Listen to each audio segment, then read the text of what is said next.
ఇది నా కోడలు. చెప్పుకుంటే సిగ్గుచేటు. అయినా ఇది నా కోడలే. నేనే కావాలని కోరి నా కొడుక్కి చేసుకున్న సుగుణాల రాశి. అంచేత ఇప్పుడు నా మీదే ఎక్కి స్వారీ చేస్తోంది. గంగిరెద్దుని ఆడించినట్లు ఆడిస్తోంది. పోనీలే గదా! చిన్నతనమున సర్దుకుపోతుంటే మరీ హద్దు మీరిపోతోంది. అసలు నన్ను లెక్క చేయడమే మానేసింది. ఎందుకు పనికిరాని ఓ ముసల్దానిగా చూస్తోంది. చూస్తుంది. చూడకేం చేస్తుంది? ఖచ్చితంగా చూస్తుంది. దానికి నేనిచ్చిన అలుసలాంటిది. చెంపలు పగిలేట్లు కొట్టుకుని, చేసిన తప్పుకి పశ్చాత్తాపపడితే మాత్రం ఏం లాభం? ఏమీ లాభం లేదు. వేషమెత్తి కూడా లాభం లేదు. అబ్బో! అదేమంటే నా భూమి మీద ఆగేట్లుందా? ఇల్లంతా తనదిగా చేసుకొని ఏలేస్తోంది. వాడో పిచ్చి వెధవ. అంట్ల వెధవలా తయారయ్యాడు. పెళ్ళైన పావుగంటకే పెళ్ళానికి దాసోహం అనేశాడు. దాని చేతిలో కీలుబొమ్మయిపోయాడు. పిల్లల చేతిలో దసరా ఆంజనేయులు బొమ్మలాగా అదెటు లాగితే అటు ఎగురుతున్నాడంతే. అవును మరి. ఇన్నాళ్ళు పెంచి పెద్ద చేసింది వీణ్ణలా పెళ్ళానికి దారాదత్తం చేసేయడానికే. ఈ తల్లులందరికీ తెలిసి చావదు. తెలీక నా కొడుకో అంటూ ప్రాణమిస్తారు. ఎప్పటికైనా తమల్ని చూసేది వాడేనని నెత్తినెట్టుకుంటారు. ఈ వెధవాయిలేమో పెళ్ళాం రాగానే దాని కొంగునేమోలో దాక్కొని తల్లినెత్తి కొడతానికి వస్తారు. వస్తారేమిటి? మొన్న నాలుగో ఇంటి సీతాపతిగాడు రానే వచ్చాడు. అక్షరాల తల్లిని చావబాదాడు. బాధాలి కూడాను. అప్పుడు గాని ఈ తల్లికి బుద్ధి రాదు. లేపోతే ఏమిటి? కొడుకుని ఓ మహారాజులాను, కూతుళ్ళను తమ సంసారం గుల్లచేసి పారేసే సాధనాలుగా చూసి వాడి ముందు వీళ్ళని దాసీ వాళ్ళల్లా పెంచి ఎందుకు పెద్ద చేయాలి? అంచేత వాళ్లకు బుద్ధి చెప్పాల్సిందే. అలాంటి తల్లుల్ని ఆ ముద్దు కొడుకులు పాతేసినా జాలి తలువకూడదు. ఇలాంటి గుణపాఠాలెన్నో జరిగితే గాని ఈ తల్లి జాతి మారదు. ఆ కోడలి పిల్ల మాత్రం పెళ్లి చూపులకెళ్ళినప్పుడు ఎంత వినయ విధేయతలు నటించిందని బాబోయ్! తలుచుకుంటే గుండెలు పగిలిపోతున్నాయి. ఏమైనా సంబంధం ఉందా? అప్పటికి ఇప్పటికి బరి తెగించిపోయింది. ఇక దాన్నెవ్వడూ అదుపులో పెట్టలేడు. అదుపులో ఉంచాల్సినోడే దాని గుప్పెట్లో చీమలా తిరుగుతున్నాడు. ఇంకా ఎవరెన్ని చెప్తే చేస్తే మాత్రం ఏం లాభం? పెళ్ళై కాపురానికొచ్చిన ఓ నెల రోజులు సరిగ్గా ఉందేమో. నేను చెప్పినట్లు వింది. చెయ్యమన్నట్లు చేసింది. నాతో మల్లెపూల జడ వేయించుకునేది. పైట నిండుగా కప్పుకొనేది. బాడీ వేసుకునేది. కాళ్ళకు పసుపు రాసుకునేది. ప్రొద్దున్నే 5కి నిద్రలేచేది. అన్నిటికీ నా సలహా అడిగేది. ఏం కావాలన్నా నన్నడగందే కొనేది కాదు. మామగారంటే భయము, భక్తి ఉండేది. ఆయనెదుటనే వెళ్ళేది కాదు. పరాయి మగాళ్ళతో అసలు మాట్లాడేది కాదు. అందాక ఎందుకు? మామగారికి మందిమ్మంటేనే ఆయన ఎదుటికి వెళ్ళడానికి సిగ్గు బాబోయ్! అంటూ సిగ్గుపడేది. వీధిలోకి తొంగి కూడా చూసేది కాదు. పొరుగిళ్ళకి వెళ్ళేది కాదు. వాడు ఆ అంట్ల వెధవ మాత్రం ఎట్లా ఉండేవాడని చిన్నప్పటినుంచి ఒక్కరోజైనా నన్నొదిలి ఉన్నాడా? నేను పక్కన లేందే భోజనం చేశాడా? నేను జోకొట్టందే నిద్రపోయేవాడా? చిల్లర డబ్బులు కావాల్సొచ్చినప్పుడల్లా నన్నడిగి తీసుకోలే. ఏ కొంచెం తలనొప్పి వచ్చినా అమ్మా అంటూ నాతో అమృతాంజనం రాయించుకోలే. రాత్రిళ్ళు 10 వరకు వెన్నెల్లో నా పక్కలో కూర్చొని కథలు చెప్పమని ప్రాణం తీయలే. అందాక ఎందుకు? వాడు థర్డ్ ఫార్మ్ చదువుతున్నప్పుడేమైంది? క్లాస్ వాళ్ళందరూ పిక్నిక్‌కి పోతుంటే నేను పోతానని తయారయ్యి, తీరా ఆ రోజు వచ్చేసరికి మా అమ్మ లేందే నిన్ను రానని ఏడ్చెయ్యలే. ఉద్యోగంలో చేరిన మొదట్లో జీతం అంతా తెచ్చి నా చేతుల్లో పొయ్యిలే.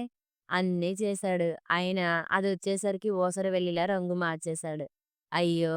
మార్చడం కూడా ఎట్లా? అసలు రంగుకి, ఈ రంగుకి సంబంధమే లేదు. పూర్తిగా మరో జన్మ ఎత్తినట్లే మారిపోయాడు.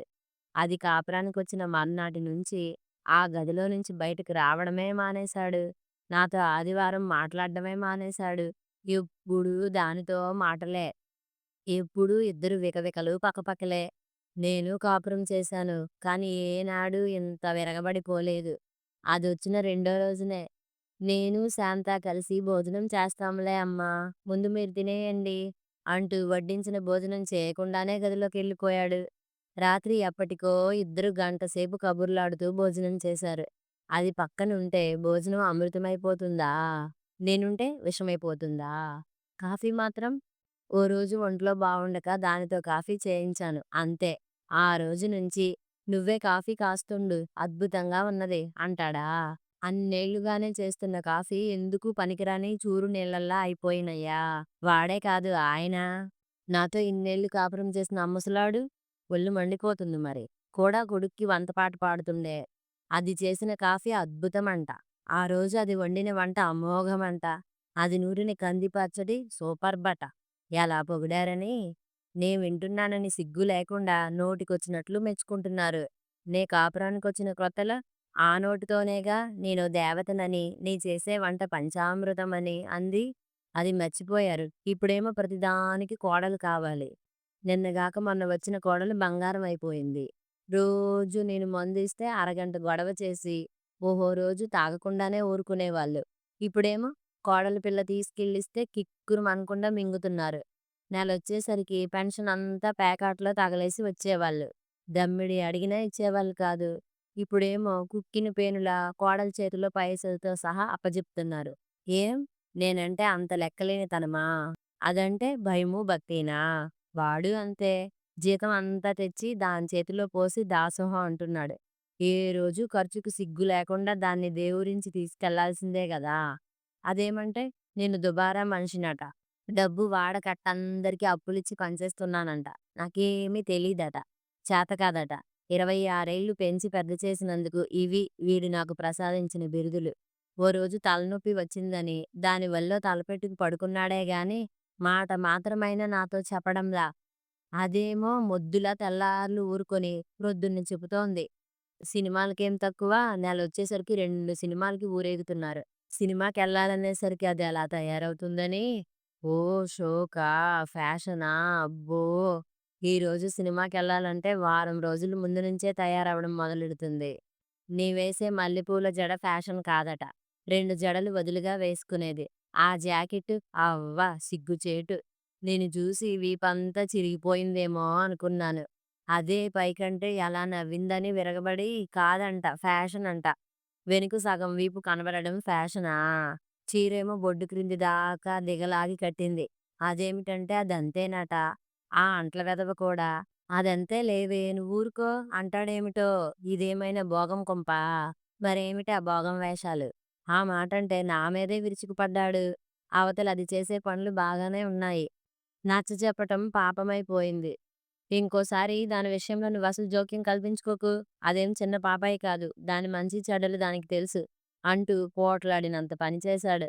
అదెంత టెక్కులు మారి అని 4 రోజులు కాస్తంత నలతగా ఉంటే అసలిక వంటింట్లోనే రావద్దంటూ వంట తనే చేయటం మొదలుపెట్టింది. అదేమిటంటే నేను రెస్ట్ తీసుకోవాలని డాక్టర్ చెప్పాడట. ఈ వేషాలన్నీ ఇట్టే కనిపెడతాను. అసలు సంగతి నాకు తెలుసు. అది నా మీద ప్రేమ కాదు. ఆ వెధవకి అది వండితేనే తినాలనుంది. పైకి చెప్పడు. నా ఆరోగ్యం మీద వంక. ఇవన్నీ ఈ చేష్టలన్నీ చూస్తుంటే అసహ్యం కలుగుతోంది. రోత పుడుతోంది. ఈ ఇల్లొదిలి ఎటైనా పోవాలనుంది. పెద్ద కూతురు రమ్మని ఉత్తరాలు వ్రాస్తూనే ఉంది. వెళ్తే నెత్తిన బెట్టుకుంటుంది. వెళ్తే సరి. లేపోతే ఏమిటి? గౌరవం లేని చోట నేనెందుకుండాలి? సావిత్రమ్మ అందుగ్గాదు కూతురు దగ్గరికెళ్ళిపోయింది. కొడుకేదో చిన్న మాట అన్నాడని రోషం వచ్చి బట్టలు సర్దుకొని వెళ్తున్నానైనా చెప్పకుండా కూతురు దగ్గరికి చక్కా పోయింది. అంతే మళ్ళీ రాలేదు. తరువాత అతగాడెళ్ళి బ్రతిమాలినా రాను పొమ్మందిట. అయినా నా పిచ్చిగాని ప్రపంచంలోని కోడళ్ళంతా ఇలానే ఉంటారా? చివరింటి రాధమ్మ కోడలు చూడరాదూ? రోజూ ఆవిడ పనిమాల వచ్చి తన కోడలు గురించి ఆనందంగా గొప్పగా చెప్పి మురిసిపోతుంటుంది. ఆవిడ సలహా లేనిదే జడ కూడా వేసుకోదట. ఉదయాన్నే లేచి అత్తగారి కాళ్ళు కళ్ళకద్దుకొని గాని రెండో పని చేయదంట. రాత్రిళ్ళు అత్తగారు నిద్రపోయే వరకు కాళ్ళు పట్టి గాని తను నిద్రపోదుట. అత్తగారికి కాస్త నలతగా ఉంటే చాలు విలవిల్లాడిపోయి కూడు నీళ్లు లేకుండా దగ్గర కళ్ళల్లో ఒత్తులేసి కూర్చొని పరిచర్యలు చేస్తుందట. కొడుక్కి కూడా తల్లంటే వల్లమాలనే భక్తట. పెళ్ళాంతో కొరడాతో కొట్టినట్లు మాట్లాడతాడట. తల్లి చెప్పిన పని చెయ్యకపోతే పెళ్ళాన్ని కొడతానికని ఓ కొరడా కొనుక్కొచ్చి హాల్లో గోడకు తగిలించి ఉంచాడట. ఈ మాట సావిత్రమ్మ చెప్తున్నప్పుడల్లా ఎంత ముచ్చటగా ఆనందంగా ఉంటుందని. అలాంటి కొరడ ప్రతి కొడుకు కొనిపెడితే ఈ కోడలు పిల్లలు ఇలా ఎదురు తిరగగలరా? నువ్వెంతంటే నువ్వెంతని మాట్లాడగలరా? ఇంతకు రాధమ్మ అదృష్టవంతురాలు. మొదట్నుంచి తనెలాంటి కోడలు కావాలనుకుంటూ వచ్చిందో అలాంటి కోడలే దొరికింది. దేనికైనా పెట్టి పుట్టాలి. మాటల్లో రాధమ్మ వస్తూనే ఉంది. రావమ్మా రాధమ్మా! ఇది విన్నావా? ఇటు కూర్చో ముందు. మా కోడలు. ఆవిడని నేను ఆజ్ఞాపించకూడదట. ఆవిడకిష్టమైన పనులు చేసే అధికారం ఆవిడకున్నదట. నేనసలు జోక్యం కలుగ జేసుకోకూడదట. కృష్ణ, రామ అనుకుంటూ మూల కూర్చోవాలిట. అవును. నాకు తెలియక అడుగుతాను. 45 ఏళ్లకే మనకి మతులు పోతాయా? మంచి చెడ్డలు చూసే తెలివి లేకుండా పోతుందా? మనకంటే వీళ్ళకెక్కువ తెలుసా? వాడు నా కొడుకు సంగతి. కర్మ చెప్పుకుంటే సిగ్గుచేటు. వాడే ఇవన్నీ నాతో చెప్తా. అది లేనిపోనివి కల్పించి చెప్పకపోతే వాడెందుకు నా మీద ఎగిరిపడతాడు? వాడిని కొంగున ముడేసుకొని అన్నీ నేర్పి నా మీదే యుద్ధానికి పంపుతుందా? తప్పు దానిది కాదమ్మా! దాన్నేమి అనను నేను. అంతా ఈ వెధవది. అందరు కొడుకులు ఇలానే పెళ్ళాం వెనక కుక్కలా తోకాడించుకుంటూ తిరుగుతున్నారా? కనిపెంచిన తల్లినే చూసి భౌమంటాడు. మీ అబ్బాయి ఇలానే ఉన్నాడా? వాడు మాత్రం పెళ్లి చేసుకోలేదు. పెళ్ళాన్ని ఏలుకోవటం లేదు. మహారాజులా ఏలుకుంటున్నాడు. అవునా? అయినా నెత్తినెక్కించుకోకుండా ఎట్లా ఉంచాలో అట్లా ఉంచాడు. నిన్ను పువ్వుల్లో పెట్టి పూజిస్తున్నాడు. అవును. ఎందుకమ్మా? కన్నీళ్ళెందుకు? నా పరిస్థితి చూస్తే ఏడుపొస్తోందా? కాదా? మరెందుకు ఏడుపు? ఏమిటి? నీ కొడుకు మంచోడు కాదా? కోడలు అలా కనబడుతుంది గాని రాక్షసా? కొరడా పెట్టి నిన్ను కొట్టబోయాడా? ఇద్దరూ కలిసి నిన్నింట్లోంచి పొమ్మన్నారా? సాయంత్రం బండికి వెళ్ళిపోతున్నావా? అదేమిటి మొన్నటి వరకు కోడలు గురించి మరలా చెప్పావేం? అన్నీ అబద్ధాలు చెప్పావా? మొదట్నించి ఓ పని మనిషిలా చూసారా? అంట్లు తోమించి, ఇల్లు ఊడిపించి, బట్టలు ఉతికించి, అయ్యా దేవుడో! అవన్నీ కడుపులో ఉంచుకొని, నా దగ్గర మా కోడలు బంగారం, వెండి అంటూ కబుర్లు చెప్పావు. బండికి టైమయిందా? వెళ్ళిరా మరి. వెళ్ళిరా అమ్మా! అయ్యో! ఇదేమిటిలా అయింది? ఆ లెక్కకొస్తే నా కోడలు అలా ఎప్పుడూ చేయలేదే. పని మనిషి రాని రోజు కూడా నన్ను అంట్లు తోమని చెప్పలేదే. వంట చేయడం కూడా నాకు శ్రమని పొయ్యి దగ్గరకు రానీయడం లేదే. పెంచినంతా పేకాటలో ఆర్పేసే ఆయన గారిని ఓ దోవకి తీసుకువచ్చింది.